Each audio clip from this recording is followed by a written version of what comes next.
13 janvier 2014, Zurich. Il est 19h59. Dans quelques secondes, nous allons découvrir qui de Cristiano Ronaldo, Lionel Messi ou Franck Ribéry remporte le FIFA Ballon d'Or 2013. Le Français a tout remporté cette année et fait figure de favori. Mais à la surprise générale, c'est CR7 qui est désigné lauréat. Kaiser Frank est sous le choc, lui qui se voyait gagner. L'Allemagne crie au scandale, la France moins, preuve du fossé qui s'est creusé entre son prodige et l'Hexagone depuis quelques années. Mais comment en est-on arrivé là ? Foot Mercato vous propose dans une série en 2 volets de revenir sur l'incroyable histoire de celui que les Français voyaient comme le nouveau Zidane. Dans ce second épisode, nous allons vous raconter les obstacles qu'a rencontré l'enfant de Boulogne tout au long de sa vie, de son accident de voiture à l'âge de 2 ans à son échec au Ballon d'Or 2013. Dès le plus jeune âge, Franck Ribéry n'a pas eu la vie facile.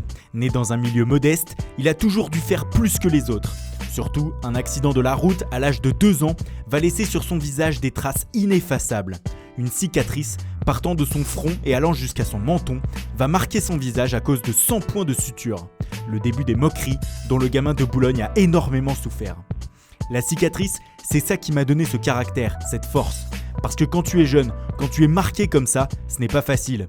Le regard des gens, les critiques, ma famille s'est beaucoup battue pour ça. J'entendais « Regarde la face qu'il a »,« Oh, regarde la tête, c'est quoi cette cicatrice ? Oh, il est moche ». Où j'allais, on me regardait.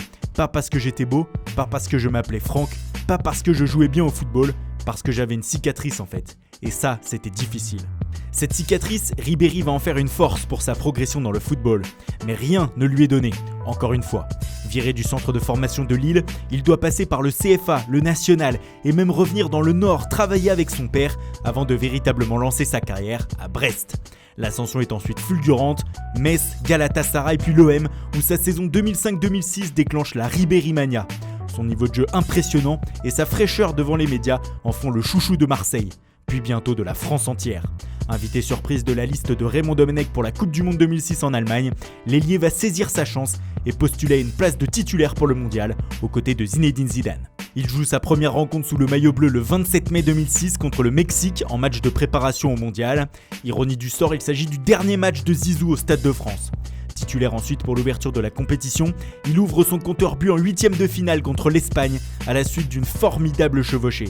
Iker Casillas et l'Espagne sont balayés 3-1 et la France file jusqu'en finale, battue malheureusement par l'Italie.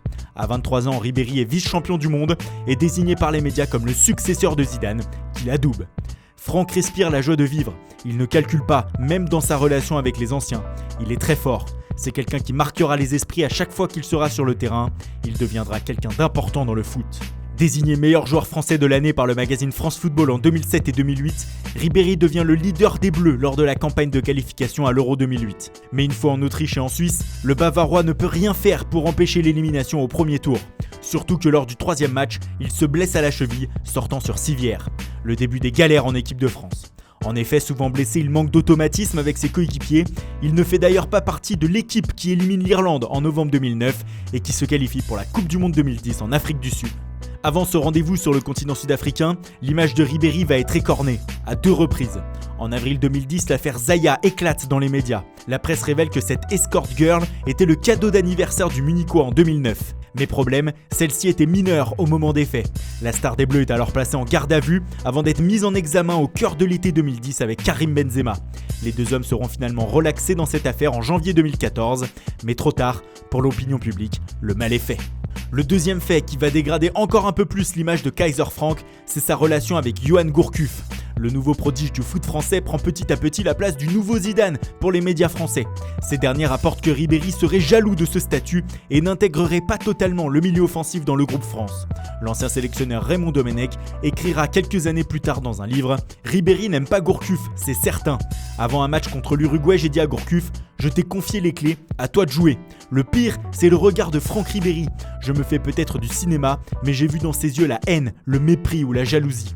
Il est semblable à Anelka et Henry, tout tourne autour de leur nombril. » Le fossé avec les supporters français se creuse. En 2010 et 2011, l'ailier des Bleus sera même désigné comme le sportif le plus détesté de l'Hexagone. Car Naïsna est passé par là.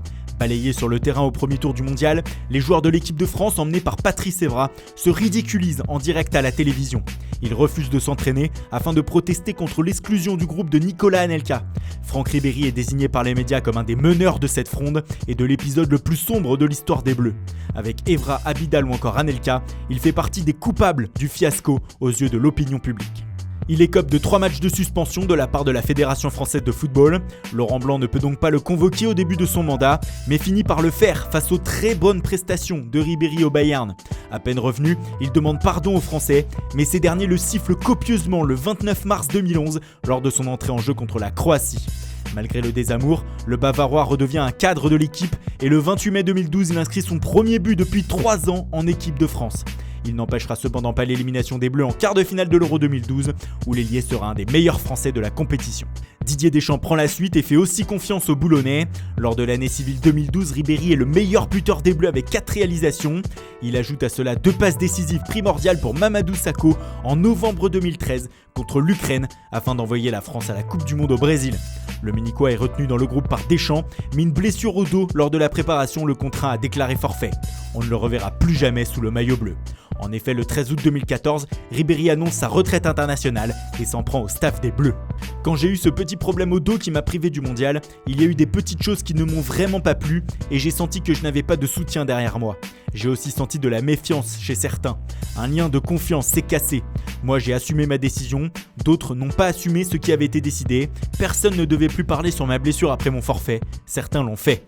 Une fin en eau de boudin, à l'image de la cassure entre la France et Ribéry depuis 2010. La légende du Bayern Munich tentera ces dernières années d'expliquer le désamour entre lui et son pays, alors que tout avait si bien commencé. En France, dans mon pays, on trouvait toujours un truc à me reprocher. Bien sûr qu'en dehors du foot, j'ai fait des conneries, tout le monde en fait. Mais j'ai fait aussi beaucoup pour ma sélection au niveau professionnel. Trop de choses se sont accumulées autour de moi, je ne supportais plus une certaine hypocrisie. Sa marionnette au guignol de l'info, le faisant passer pour un homme ayant du mal à manier la langue française, n'a pas non plus arrangé les choses. Mais ce que n'a absolument pas digéré Ribéry, c'est le manque de soutien de son pays dans la course au Ballon d'Or 2013.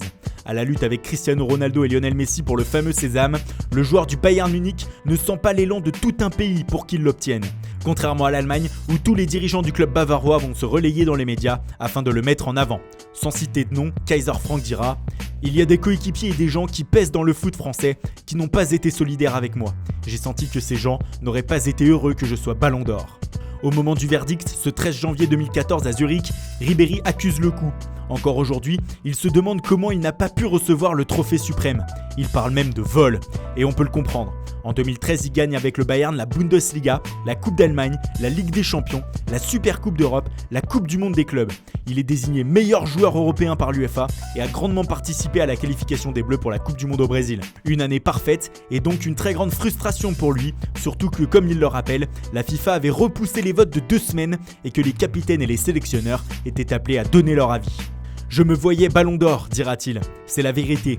Encore aujourd'hui, je pense que je méritais ce Ballon d'Or. Je n'ai toujours pas digéré. J'ai tout fait pour l'avoir. J'ai rempli toutes les cases. J'ai gagné tout ce qui était possible de gagner avec le Bayern. Je ne pouvais pas faire mieux. J'ai fait une très grande année personnelle avec mon club mais également avec la sélection. Je n'ai toujours pas compris pourquoi on avait repoussé les délais de vote du Ballon d'Or. Si les critères étaient d'ailleurs ceux d'aujourd'hui, simplement un vote des journalistes, je l'aurais eu. Ribéry aurait pu alors rentrer dans la légende du foot français en décrochant un trophée que seuls Copa, Platini, Papin et Zinedine Zidane ont eu. Passé après ZZ, cela aurait été un joli clin d'œil du destin.